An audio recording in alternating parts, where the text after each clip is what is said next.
Robo-advisors are going to be impactful. The question is to who and for how long. I think robo-advice is here to stay. I think they need to embrace it.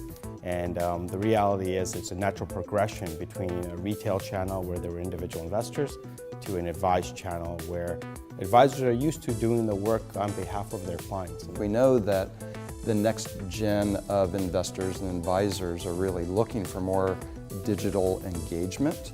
But really, it's all generations. We all expect to get more of the services and the information we need every day through digital channels. And clearly, if you take a look at banking and try and draw a parallel, and the way that I always explain it to folks is, when is the last time you got out of your car and walked into a branch bank?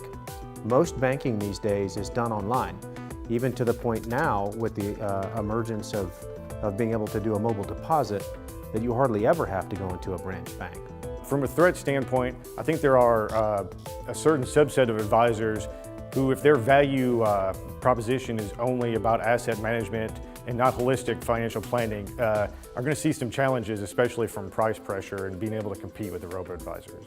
But as they say, in the absence of value, price matters. From a value proposition standpoint, robo-advisors truly don't give advice. They're investment managers. Think of them as SMAs 2.0. So essentially, they're taking what is commoditized on the commoditizing the investment management side of the equation, whereas advisors are dealing with more planning, financial advice type of questions with clients.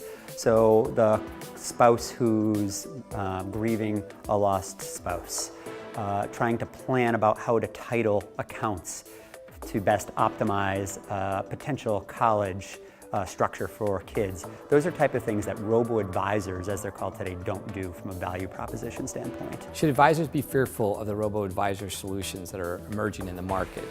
I really don't believe that they should be fearful. In fact, it's a wonderful opportunity with many great innovations coming out of it that our advisors can continue to use and look to help innovate their practices. I think the real benefit of the robo-advisor and this technology is leveraging that. Some clients may want to just have a digital experience, and that's appropriate for them. And as they evolve, and you've become, you have a relationship, and perhaps a deep relationship with them, as they evolve and they gain more assets, perhaps it's time that they need more advice because their investment pictures become more complex.